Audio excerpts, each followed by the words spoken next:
He recently served as general manager for marketing at Xiaomi India, where he led product marketing efforts for various consumer technology products.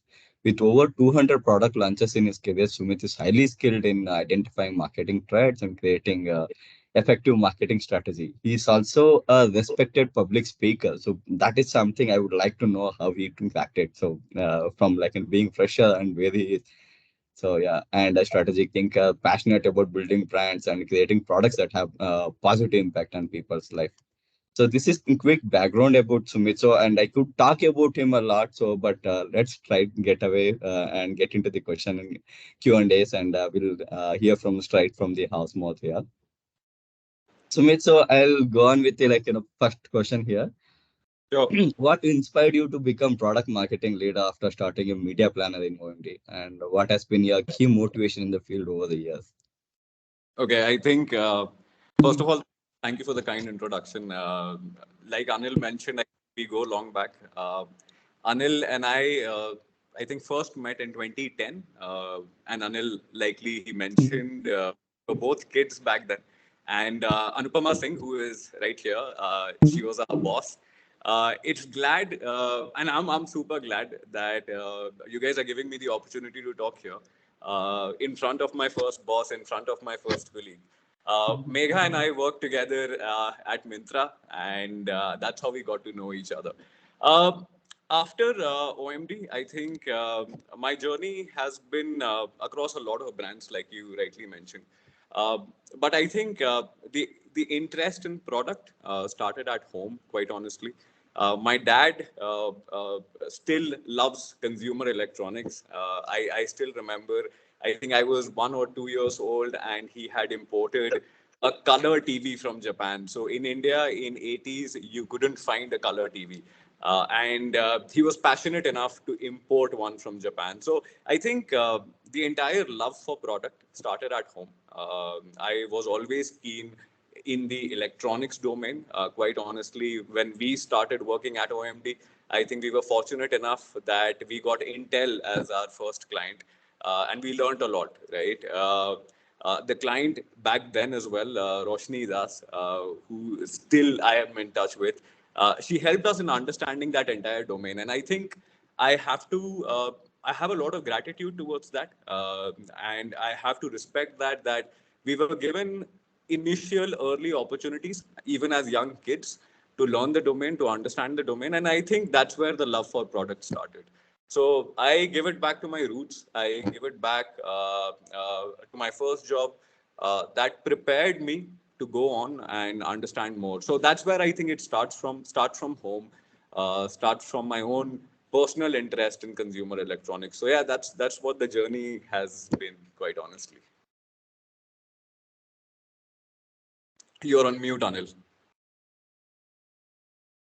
Sorry, I've been coughing in between, so I didn't want to interrupt. So that's why I went on mute. Yeah, No, no thank you, problem at Sumit. all. So, Sumit, you worked on several well-known brands like Xiaomi, JBL, Harman and Cotton. Could you share some of the most memorable experience lesson you have learned while working with these brands? I mean, obviously you have shared with about Intel, so I would like to hear about other brands as well. Sure, sure, sure. I think I spent the maximum amount of time out of my career at Xiaomi. So I spent 6 years at Xiaomi. I started as a marketing manager, as a campaign manager, and I scaled up myself to become the general manager marketing, and that's where I decided to move on. Uh, in the last 6 years at Xiaomi, I think my first campaign, which people trusted me with. Quite honestly, when I joined Xiaomi to manage their website because I was coming in from Mintra, and I was managing Roadster, HRX, and all these brands. So I had a fairly good perspective on the brand side of it, but I had a fairly good perspective on how domains are managed, how digital marketing is done, and all of that. So when I got my first campaign in Xiaomi, it was called Desh Ka Smartphone. That was the first campaign I wrote for the brand. I was very, very proud that at that particular point in time, the entire management supported me with my first campaign, and also that campaign became so iconic that it got retweeted by the PM's office. So a lot of memories came together. We called it the Desh ka smartphone. You still find that particular phone in the India market. It's called the Redmi A series. So that's one of my memories when I talk about Xiaomi. Uh, for Roadster, I think multiple iconic campaigns which we did, multiple celebrities which we worked with. When I was working with Roadster, I also got to work with a lot of celebrities. That was completely new to me. So Roadster, of course, Hrithik Roshan campaigns. There was also one campaign which got a lot of flack in the media fraternity because of usage of an explicit word. The campaign was called GTFO. I'm 100% sure everybody can understand. GTFO got a lot of flack, but Ranveer Singh, he was just roped in. He was also new in the industry, so helped the brand in scaling up multiple folds. You can see where Roadster is today, and those small steps helped us in building the brand. So yeah, iconic memories, a lot of memories across these last 12 years. Uh, Talking about Intel, because you touched upon it, I think both you and me, you were managing the digital side of it, and I was managing the outdoor side of it. And it was the Intel Core 2 Duo campaign. I think you will still remember the artwork was a bike coming out of a laptop, right? That was our first campaign. I remember working on that one till 4 a.m. And then the client being very pleased the next morning. So small things, but yeah, very memorable across these 12 years. Good old times. Anil, before you move on to the next question, Sumit, one very interesting aspect I'd like to ask because you spoke about you joined Xiaomi for a something to handle from a website, but you have really eventually gone from a website person within Xiaomi to really taking care of the entire product side. A little journey, if you could touch upon there, because it's a massive movement that's happened. Correct. Yeah, I think a lot of people get very fixated.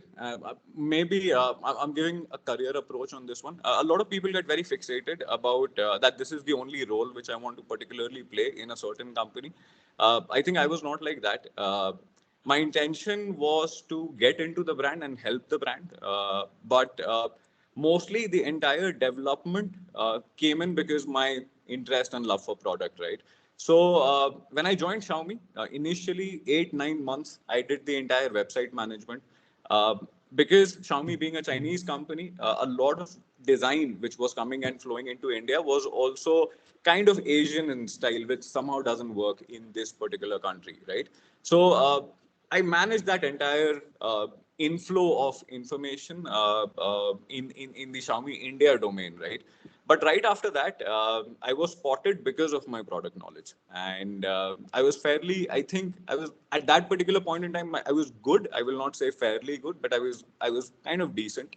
And in that entire journey, because I took that attempt instead of leaving my job altogether and getting into something else, I took a dual role, quite honestly. And I played that dual role for almost a year, where I managed both the website side of it and the product management side of it. Once I got this entire hang, and while playing this dual role, I did get the entire hang, is when I moved into the product marketing side of it. So, kind of, how do I say, product understanding, that's number one. That helped me a lot. Uh, Not being fixated on that this is the only role which I wanted to play, that also kind of helped me because I was able to streamline myself over a period of time, over a period of a year. And obviously, third, I was spotted by a bunch of people, but I thank my stars that I was spotted by Manu Kumar Jain, who was the ex-MD of Xiaomi India. And after being spotted, he asked me to develop and form the first product marketing team of Xiaomi India. So that's where the journey started. Started with a lot of confidence, which my seniors were showing in me. Started with a lot of passion and love for product, which was obviously there internally, and the marketing domain background, which I had acquired during my OMD days, during understanding of Intel, and during obviously our Mintra days, right? So I think all my 6 years of my life brought me to that particular step where I could manage the entire product portfolio of Xiaomi India. So that's what the journey has been, quite honestly. Smith, you were not good. You've always been superb, which is why you get spotted at the right time with the right people. You know Thank. that pretty well. He's I being second modest that here. completely. I second that completely.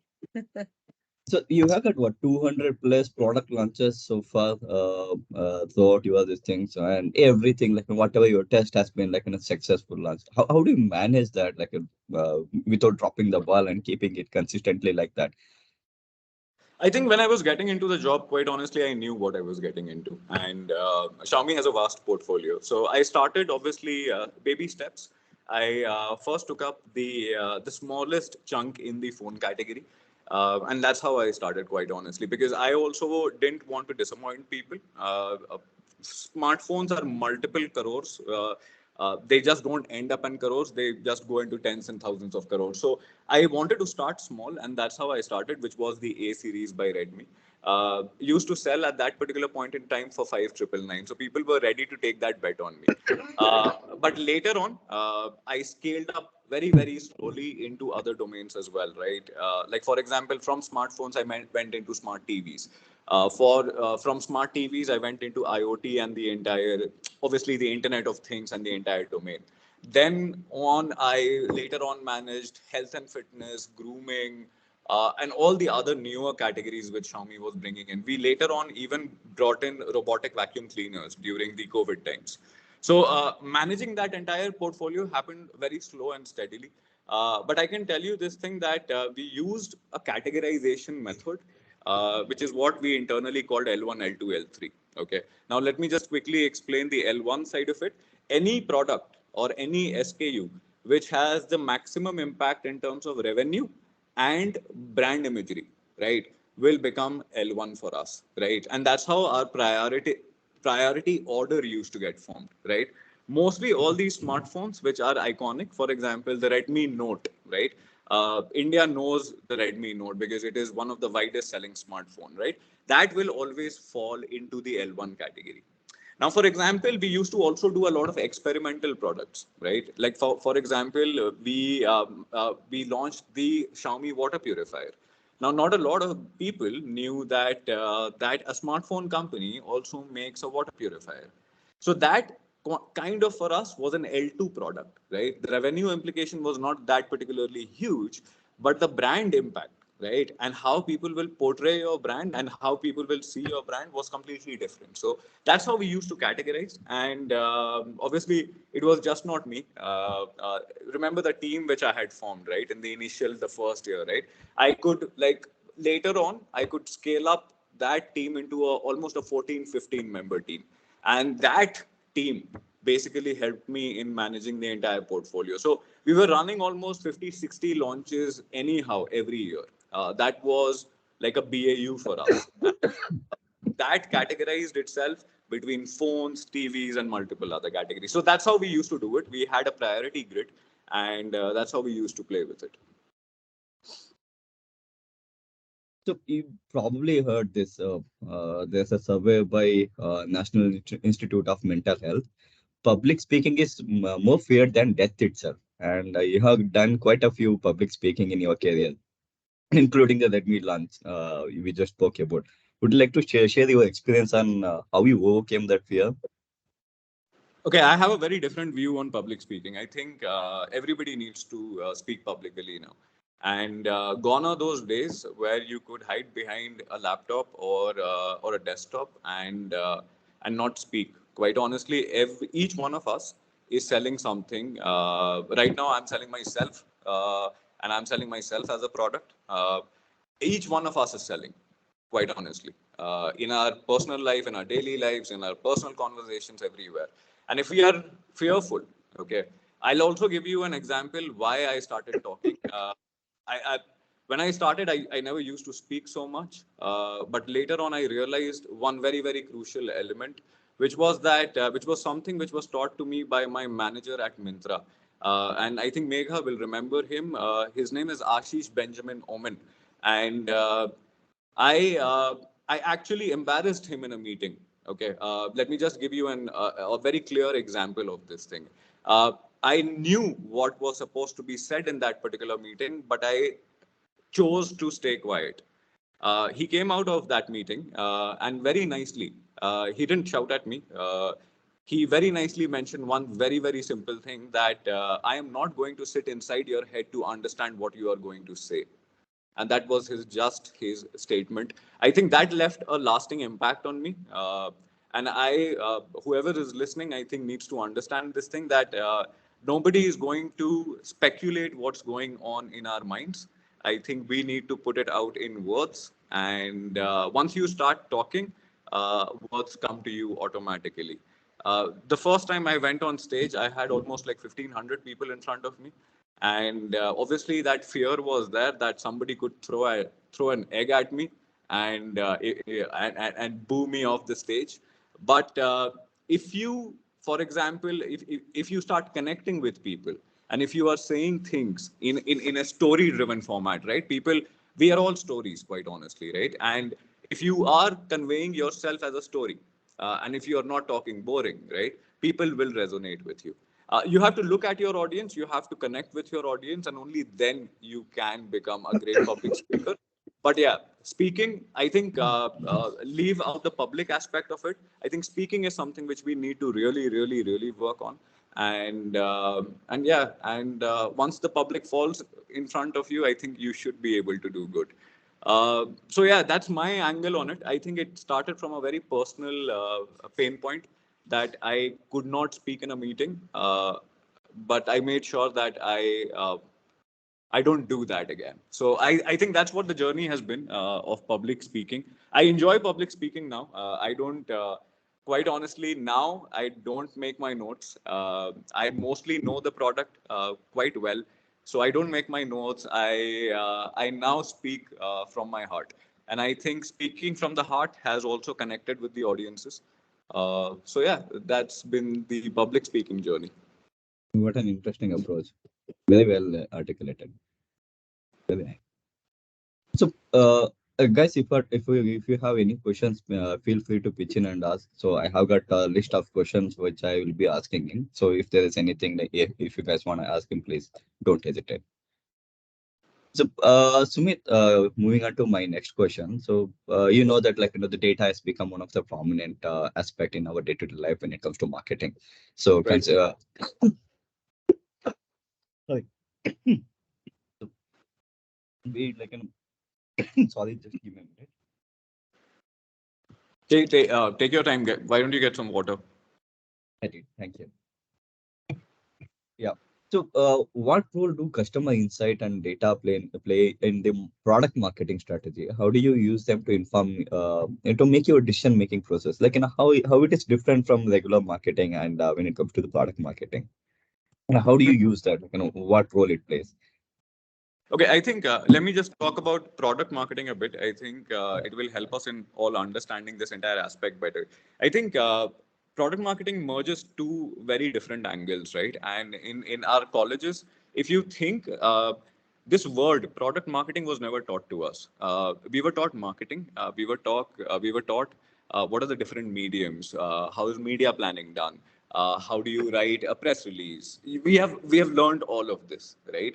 But we were never taught about this word, which was product marketing. So whenever I used to tell people that I work for product marketing, people used to think that I'm making up terms and I'm just making it. I'm making marketing fancier. But there are two ways to again look at it. Marketing is one, which is the application side of it, whereas what lacks in most of the companies is the product understanding, right? That's where I think me and my team come into the picture, where we both understand marketing and the product side of it. And that's how we basically connect it, which is what the product marketing angle of it. Okay. So like most of your marketing plan, my marketing plans also start from research and analysis. And we spend almost 20 days in doing these analysis to come to a conclusion that which are the different markets we are targeting, who is exactly the TG which we are going after, what are the sociographics, demographics, and psychographics which we are going after. So there is an independent team which runs this entire activity at Xiaomi, which is called the ROI team, and also basically they also run the research and the analysis operation for the entire brand. Once we get that entire data input, then we finally end up with the final TG. We finally end up with the markets which we are trying to target, and we get to know multiple other things about the TG. Sometimes we always go back, like for example, if I have any specific questions around a specific feature, for example, I think you guys will remember that soon, like last year, we saw a 108 megapixel camera, correct? Now, to understand that application, we went back with secondary researches. We sat down and we did focus group discussions around what do people want to do with these products. Hence, my all all of the work before it started, before all our marketing plans would get defined, our base was this particular team, that was the research and the analysis team, and that team used to feed us with all the information to move forward. So that's how the journey has been. Uh, Research, I think, quite honestly, has been the most integral aspect in the success of Xiaomi India. I can say that very very clearly. So Mega has got some relevant question on that one. So Yes, please. in the charts, Mega, you want to ask So, that? Sumit, yeah. Sumit, earlier, you mentioned that you guys being a smartphone product company, but during COVID, you guys actually launched the entire water purifier. I just want Hmm. to understand what happens in an organization when you look at a different product category altogether. What's the kind of research that goes into, and what really comes into your mind that, why would the audience accept you when there are already leaders in that category? So, what is that tick that comes in? Okay, this is we are in the right space, so because of this, we should go ahead and do it. So, what's that one thing that comes in the mind? Because see, there were already players in the market that were already there. Why would consumers accept something coming in from a product company? Sure. I think I have the answer for this. Let me just quickly explain. So I think we didn't just end up with the smart water purifier. Our research started almost 1.5 years back, and we took almost 18 months of time to build that particular product. Now, let me tell you how research can make you win in a country like ours. What we realized, and likely you mentioned, right, that there are a bunch of other guys. There is Eureka Forbes, there is Kent Aro, there is Live Pure with Sachin Tendulkar, and so many other brands, right? Why would you trust a smartphone manufacturer to come up with a water purifier? That's number one, right? So we took 18 months to research this particular product. We were fairly sure that we wanted to get into the IoT side of it. Now, all of this, for example, the water purifier is a smart water purifier. The vacuum cleaner is a smart vacuum cleaner. And what we realized, there was a gap. Using that research, we realized that there is a huge pain point in the India market. Let me just tell you the pain point. I think most of you guys, I think there are some 60 folks on this particular group, and I think most of you guys will agree with me that water purifier, the biggest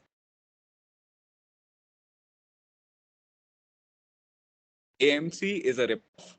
Annual maintenance contract is a rip-off. Number two, you had to run behind your service executive for deliveries and delivery of basically your candles, which basically increase the longevity of your product, and basically for any annual maintenance contract, right? Even for a regular servicing of a Kent RO or a Eureka Forbes RO, you will have to wait 5 6 days for that guy to come to your doorstep and fix it for you. What we realize that this is a huge problem, and there is also a huge amount of mistrust in this particular process, that sometimes Eureka Forbes or these other guys will come and they will not do anything to your water purifier, but they will say ki now we have changed the filters and you are ready to go. They will just put a small sticker on the filter and they will say that it's good to go for the next year. Now you don't know when will that filter go off, what is the expiry date of that filter. You don't have any other information like that. You are just being told that We will come after 6 months, we will charge you 3,000 rupees again, and then we will change your filter again. That's been the biggest problem in the water purifier industry. We saw that problem immediately, and what we did is that all the three filters, there are three filters, RO plus UV plus PPC. PPC is called the particulate filter, right? The small particles which come in your water. So all the three filters were made available in such a way that a consumer can fix it on their own. You don't have to wait. You don't have to get an AMC from Xiaomi. No, not required. You don't have to wait for a Xiaomi guy to come in and fix your or repair or service your water purifier, because everything is smart.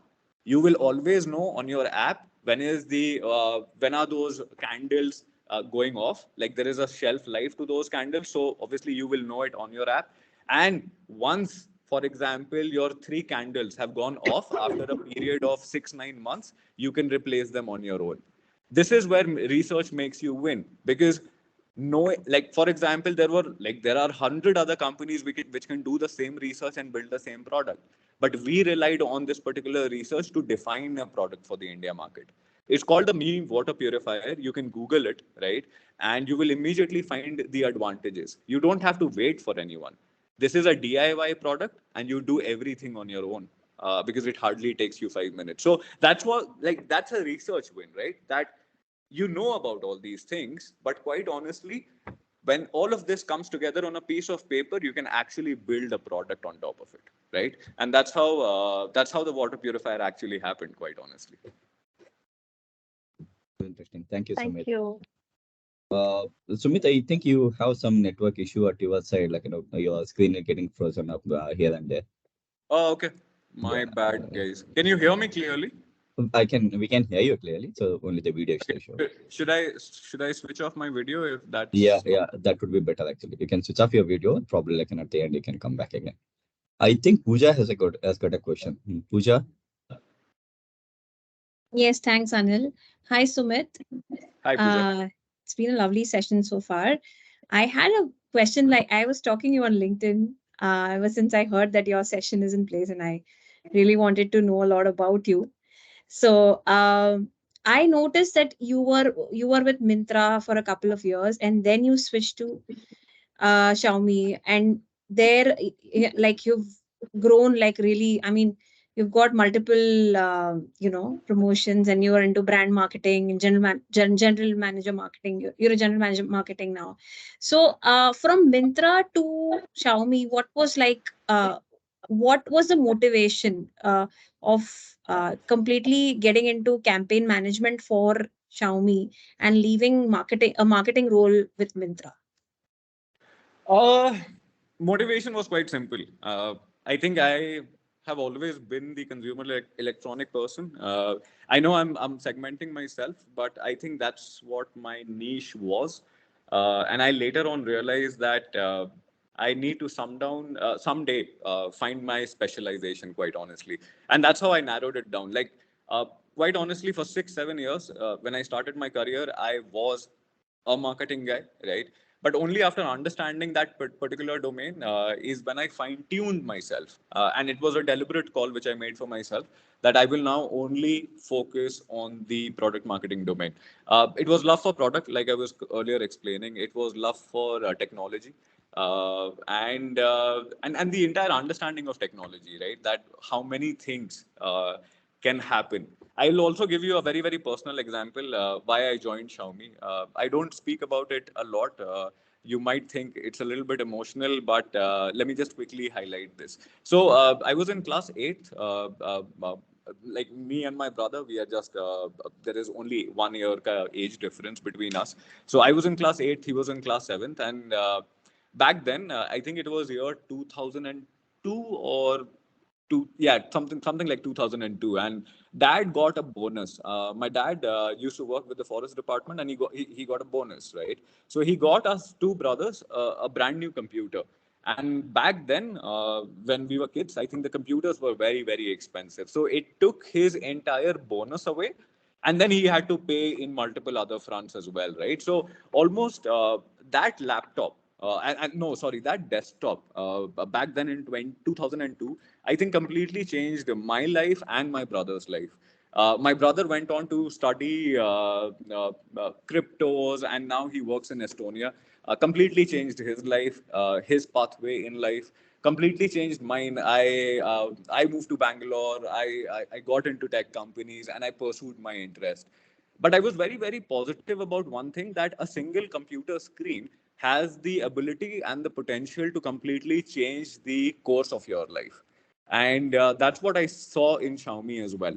Xiaomi, 6 years back, had a very, very clear agenda that we are here to give technology to everyone. And that was that, quite honestly, if you look at it, it's a very strong thought, right? uh, if you remember pre Xiaomi days, you will remember Micromax, Lava, Carbon. All of those were bad phones. Those phones were basically just imported from China and were just sold in the India market with Micromax and with Lava and everything written on top of it. But Xiaomi was the one brand which was actually doing the same thing which had happened to my personal life as well, that the same product can change your life. So I joined Xiaomi, keeping that in mind, that I should be able to push the products into the India market so that many more Indians can take the benefit out of it. And I think that is what I have done in the last 6 years. I made sure that I simplify the product communication. See, tech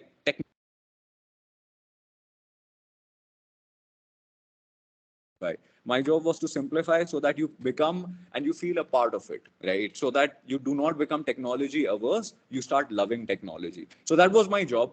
My single line agenda was that what has happened in my life, I wanted it to happen into multiple millions of lives. And that was my personal one line motive. And that's why I think I went from Mintra to Xiaomi with that single line statement. It's very interesting. Thanks, Sumit. Thanks for the question, Pooja. So yeah, few more people Yeah. have got questions, Sumit. So next one in line is Raj. Raj, Hey, over Raj. to you. Hey, hi Sumit. It's been an interesting session, and the journey that you've mentioned while you moved from Mintra to Xiaomi. So my question would be that, how do you measure the success of a product marketing campaign, and what metric do you typically use to track the performance? Hmm. Okay, so multiple, different types of campaigns, quite honestly. Let me, I think, just go one by one. For Sure. example, if you are, so you know that we make physical products, right? So Yeah. there are two ways to run this campaign. One will be obviously a product awareness campaign, and the second one will be obviously a performance campaign, which is mostly sale related. Correct. Now, let me talk Sure. about the product awareness campaign. So, number one, what is the quantity of users, okay, who are searching for you? That is one of our key critical data points, right? Without understanding that how big is your funnel, okay, and I think this is what Megha has taught me. Always aim for a bigger funnel, right? Only then you can make your conversions look better, okay. So I think biggest was the quantity of users who are searching for our products. That was very, very important to us. While we are looking at quantity, we are also looking at the quality of traffic which is coming in. Second thing which I continuously looked at was that what is the number of people who are reading related content. For example, if it is a smartphone, who is reading about Redmi Note 8, and what are the number of searches I'm getting, what are the number of clicks which I'm getting on that. Third, obviously, was how many searches on platform. Okay, so you know that Xiaomi used to sell on Amazon, Xiaomi used to sell on Flipkart, right? We used to also get that particular funnel data, that how many people are actually searching in the website for your particular page, for your particular product. So that was our key concerns when we ran, for example, these product related campaigns. I'm not talking about conversion, I'm talking only about awareness campaigns. Okay. Now, if I look at, for example, conversion campaigns, right? Let's talk performance marketing. So, performance marketing, I think we also used to look at almost the same things: overall sales number, what is your ROI, what is your reach, engagement numbers, mostly your conversion rate, your CLV, customer acquisition cost. For Amazon, we used to look at ACOS and all these other data points. So The I don't think a lot of it changes, quite honestly, because the core is still marketing, right? So not a lot of it changes, but when you come to Xiaomi, for example, you will look at product campaigns a little differently and sale campaigns a little differently. So these were the metrics which we generally used to look at. Sure, thank you, Sumit. That really helps. Thanks, Thanks Sumit. for the question. Yeah. Yeah, Tejveer, over to you. Hey, hello Sumit, good evening. Hi, good evening. Hi. So as mentioned by Raj and Pooja earlier, again, it has been a very informational and helpful session till now. My question is, what are some of the most effective strategies for creating a strong brand identity, and how do you maintain consistency across all marketing channels? Hmm. Okay, so I'll take the first question first. I think our brand strategy has been make. Okay, I'll speak specifically about Xiaomi. I think our brand strategy has been multiple folds. Okay, number one, our strategy was how do you get people to see Xiaomi as an Indian brand, and I think that was something which we have worked towards for the last 6 7 years. And consistency comes from there. So what we did, we completely detached ourselves from the brand book, which was for global. We tried to create an India-based entity and India-based identity for the brand Xiaomi. That helped us obviously in vocalizing much in a more personalized way, right? In terms of that, you will remember some iconic campaigns which we have done, right? Xiaomi ringtone, if you remember, has become an iconic ringtone. Remember how Nokia ringtone used to be back in 90s? That is what is Xiaomi ringtone right now, right? Xiaomi almost sells millions, like 30, 40 million phones every year in the country. So our second hook became the ringtone itself, right? And if you just Google, right, some of the iconic campaigns, we made the ringtone the biggest lever for our recall, right? So let me just go one by one. Design consistency is something which we brought in from the India regional market. Uh, the ringtone consistency and brand hooks and brand signature hooks was again created from the India market so that you remember the brand for a much longer time. Third was, of course, portrayal of the entire brand as an India driven brand, right? So even being a Chinese company, you will only see Indian faces taking the forefront and communicating about it, right? So by doing this thing over 6 7 years, we maintained two three things, right? We created a strong brand identity because everybody had a Xiaomi phone, everybody knew a Xiaomi ringtone. The moment you see a campaign, you will know it is a Xiaomi campaign because you have a Xiaomi phone, right? That is number one. Second, creating an India-driven brand. That is something which we went after. I think we have been successful in doing that. And obviously, third thing is following your brand guidelines, keeping everything consistent, right? And that is what we have gone after across retail, across digital, across social. Look at every asset which you pick up from the market on Xiaomi. I think you will find a lot of relatability all across. So smaller steps, but this is how we use to manage the entire brand side of it. Well, thank you so much. That was really insightful, Very Sumit. interesting. Thank you so much. Very insightful, Sumit. Thank you. No problem. Sumati has got a question now. Yeah. Hey, hi, Sumit. Hi, Sumiti. So, I see that you worked with a plethora of brands and, quite a few categories. Now, while I understand from what you've mentioned before that, research is quite important, but, creative fatigue is real. So, have you ever faced it? And if so, then, how can we get out of it and how can we think differently? Because research is always going to be there, but when you're working on a brand which makes say mobile phones in Xiaomi's case. So coming up with different ideas every time probably not be as simple as it sounds when you explain it. So something on those Uh, lines, if you could explain. sure. I think A very valid question. It's not so easy coming up with newer positionings uh, for smartphones and even products all the time, right? And quite honestly, creative fatigue is a real issue in our industry. Creative fatigue is a real issue. So I can give you some approaches which have helped me over a period of time. Let me just talk on the creative fatigue side of it. So I never used to let the creative fatigue settle in, quite honestly. So number one, Xiaomi never used to invest so much in the initial years, right? So I learned the art of scheduling from all these guys who are on this call right now, right? And what I learned from the art of scheduling is that if you give ample and enough breaks, and if you then restart your campaign, you somehow reduce that creative fatigue, which would have settled in if you would have run a campaign for a much, much longer time. Uh, Second, even the shorter edits, right? How you can play with the same creative in the editorial way, right? That can also help you in reducing the creative fatigue. Quite honestly, I can tell you, in Xiaomi, we used to shoot for 90 seconds, okay? But we used to build a longer commercial.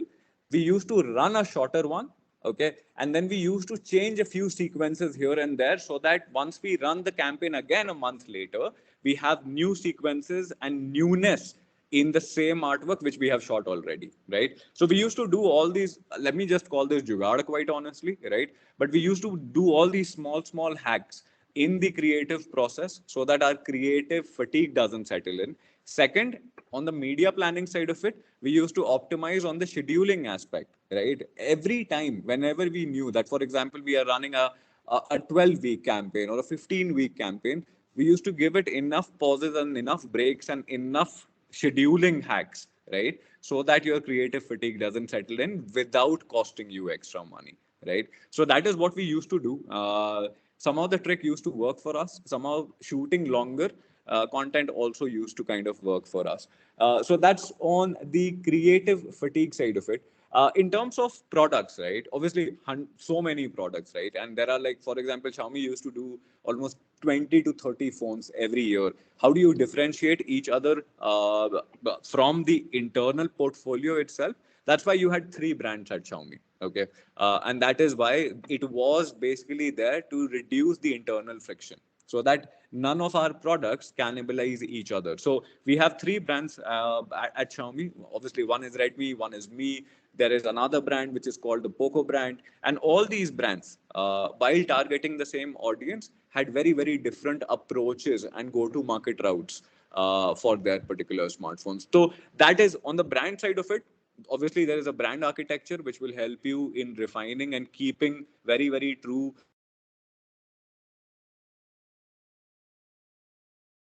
hack the I am process. not. Yeah. Sorry, could you hear me? Yeah. Now we can. Okay. On the creative side, you can always hack the process. Shorter edits, longer edits, changing the edit altogether, starting with a newer open frame. So multiple other things, and especially scheduling. So yeah, that's how we used to do it at Xiaomi as well. Yeah. Just to push you the question more, Yeah. I'm sure even you in like yourself must be feeling that working on so many brands which have overlapping audience more or less, or Mhm. catering to a similar product. So how do you deal with that, when your brain is not able to think about different things? So Okay. how do you train yourself? I mean, it's quite personal, but if there is a way to help Okay. that fatigue. Okay. So okay, it's kind of a long question, but okay, let me just try to articulate myself well on this one. At one point in time, I used to stand in the consumer shoes, and then I used to look at the product, right? And that helped me in the initial days in understanding the product and what I should be talking on stage and what I should be talking in terms of the marketing efforts. Later on, I actually stopped doing that, right? And it was important enough for me to stop doing that only because I had to see the product and not the consumer. Okay, and I'm flipping a little over here because that approach did help me. What I did was I started looking at the product first and started looking at what is that particular special feature about this product which is going to excite that audience. Now, knowing that particular feature, and every product has one or two unique feature very, very clearly, right? Even if you have two 10,000 rupee phones, both those 10,000 rupee phones which will have at least two very, very clear separators between them. Okay. Now, I used to take up those clear separators, and over a period of time, because the smartphone industry has also matured, the gap between the two products have also come much, much closer. Okay. So once I used to nail down on the one or two aspects which I have to talk about the product, I used to change the entire comms.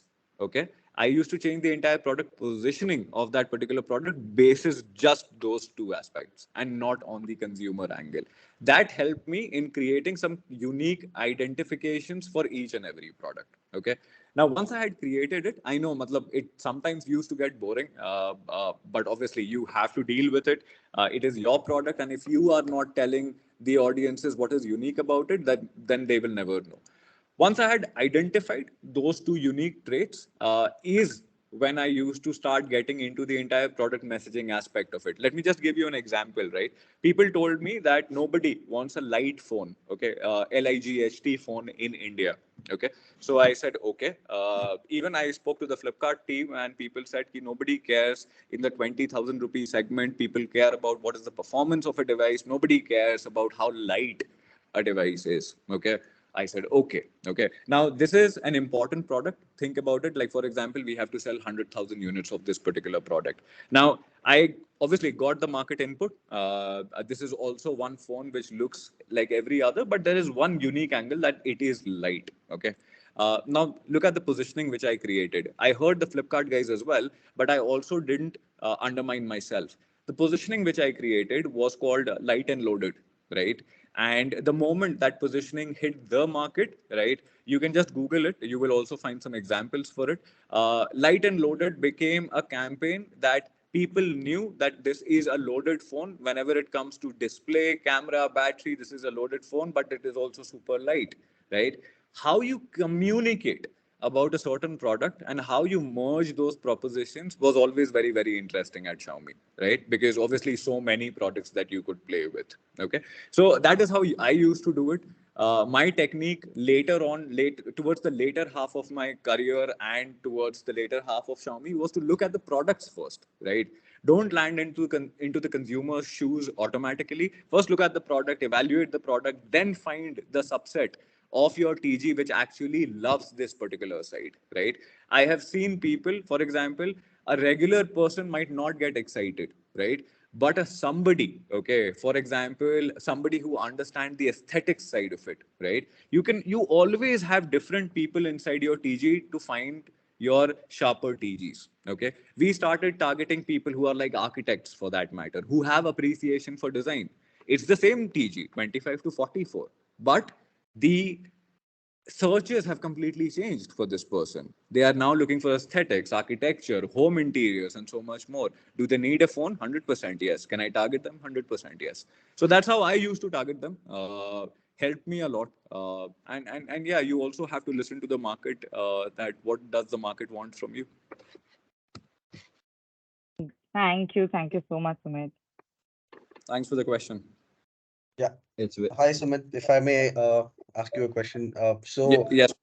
Yeah. So the very last question what Sumati asked for it had very much well answered my question, which was basically how do you target the audience when a new product is going to launch. So in extension to that question, I would like to ask what other things do you have in mind, of course, as a product marketer? Like there will be things like, will this product be viable with this TG, or some other starting questions, initial questions while having a new product being launched in the market?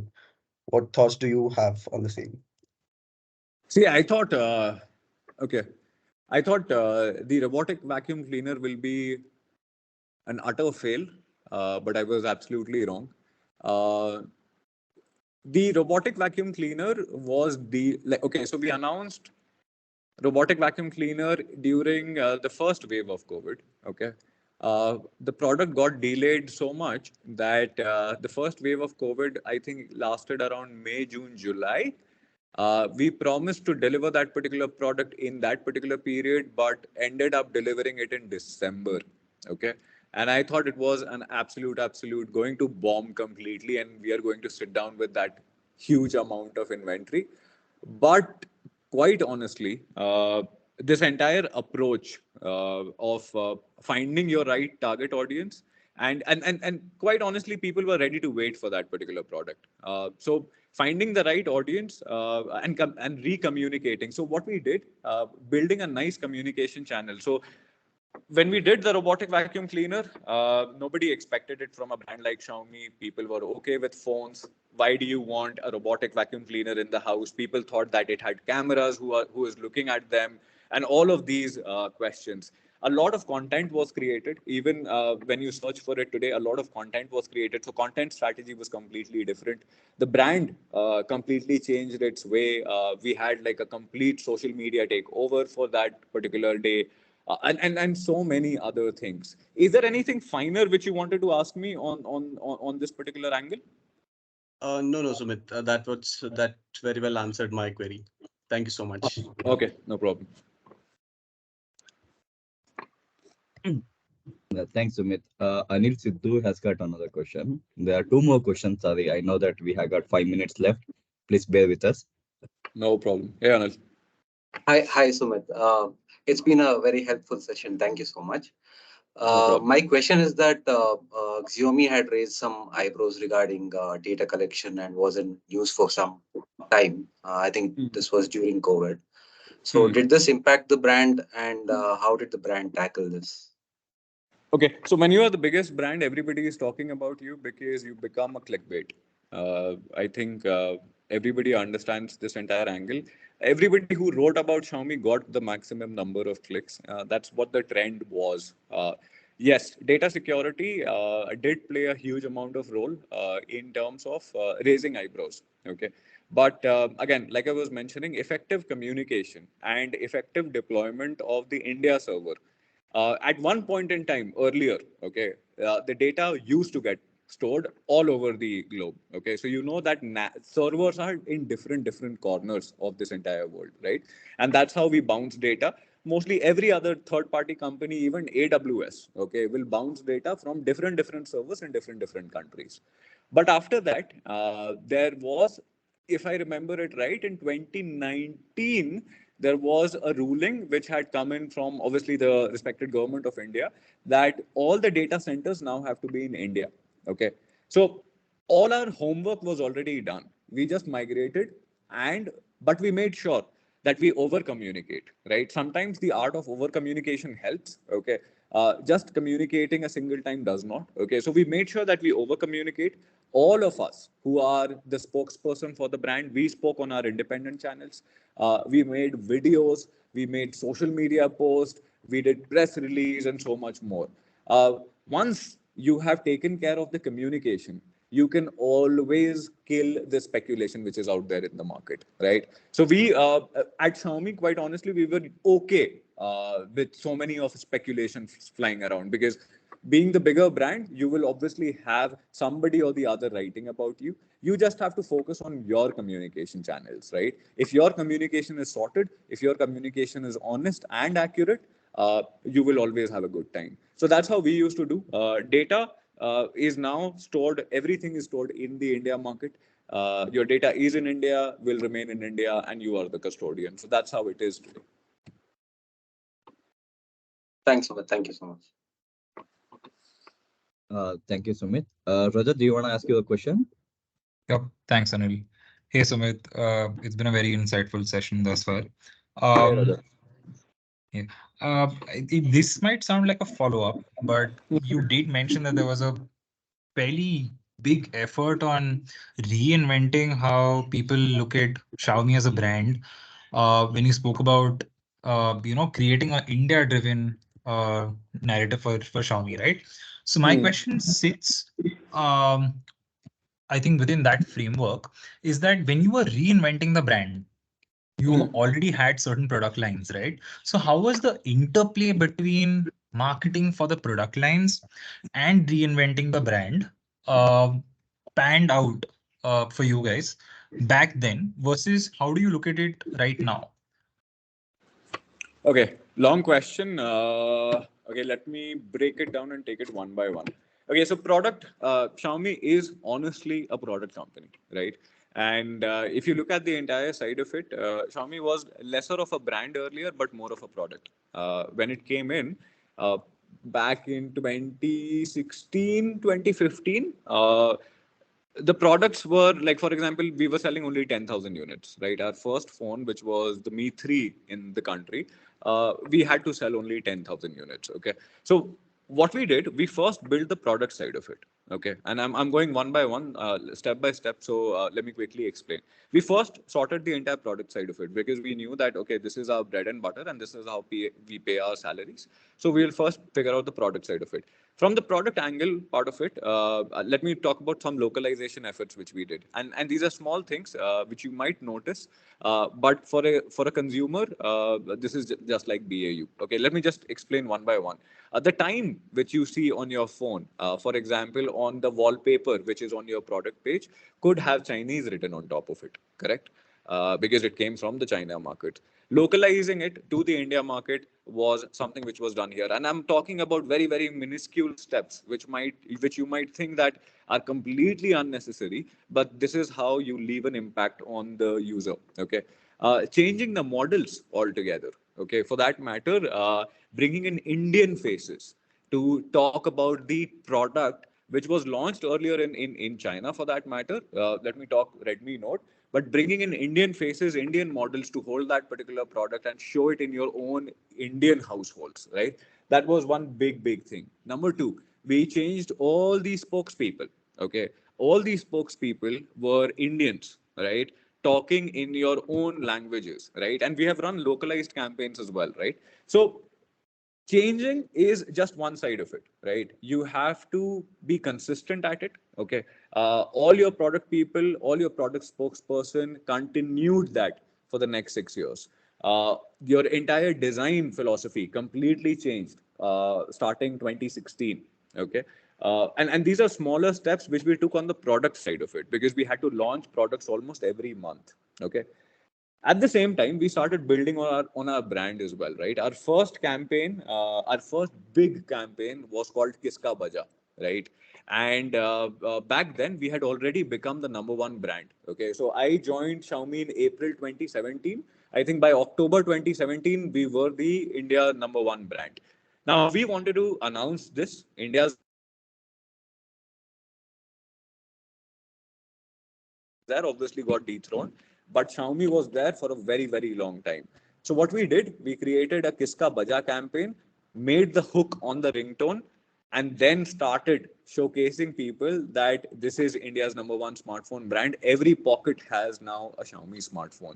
So we first worked on the product side of it, product localization. Then we worked on the brand localization. And today, when you see this hybrid, both the products and the brand have now gotten localized for the India market. I wanted to do one more campaign, which was how to pronounce Xiaomi right, because not a lot of people still say the name right. Because Xiao as a word is not taught to us; it's not in our vocabulary, right? So I wanted to build that campaign. Someday somebody will, but yeah, that's how it is. Localization has been going on for quite some time now. It's been 6 7 years, and I think that's why most of what you see today is all consistent, all unique. So yeah. Got it. Thanks, Sumit. That was really insightful. Thanks, Rajat. Thank you, Sumit. Sumit, I know we are past 6 p.m. already, so we have got one last question from the audience. Do you want to take it up? Yes, please. Yeah, Adi. Yes, Sumit, I'm so sorry to be in Hey, between your break. no, no problem, man. So, Tell me, please. yeah, just a quick question because this is something which we face on Intel and some of the other brands as well.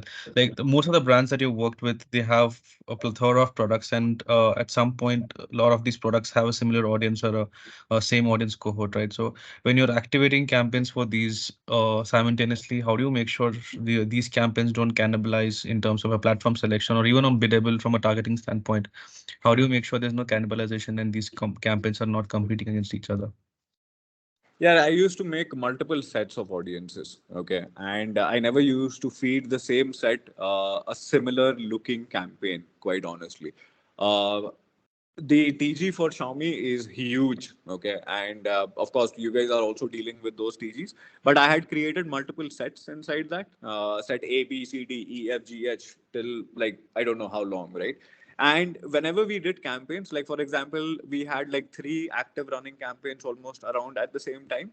But we used to pause and then reactivate on the same group. So, for example, if ABC was seeing the air purifier campaign, and if I have to pause it, then I used to cut it, then activate the next one, then cut it, then activate the next one. So phasing did help us in making sure that there is no cannibalization. Our inventories were pretty much sorted, and we are in the consideration set all the time. See, at Xiaomi, quite honestly, people saw the entry point into the brand only as smartphones. I saw it differently. I see it that even the smaller products, which could be your electric toothbrush or which could be a Xiaomi screwdriver, could be also an entry point into the brand. That's how I see it, right? And hence the IoT play is very, very crucial for me. Okay. So pausing campaigns and cutting the same TG into multiple segments did help me in running active campaigns, not cannibalizing. And I never used to do the same two phones campaigns anytime, right? So I always used to do one phone, one TV, and one IoT. That's how I used to manage the entire portfolio. Got it. So even if it's, sorry, just a follow-up question, even if it's cross-category, like, I mean, I can be a consumer for you for both phone and TV. So in terms of platform selection, like for example, any tech website, and that particular website is having ads for both TV and mobile. So from that standpoint. Correct. So, tech websites obviously have to be a part of it. Automotives were a part of it, right?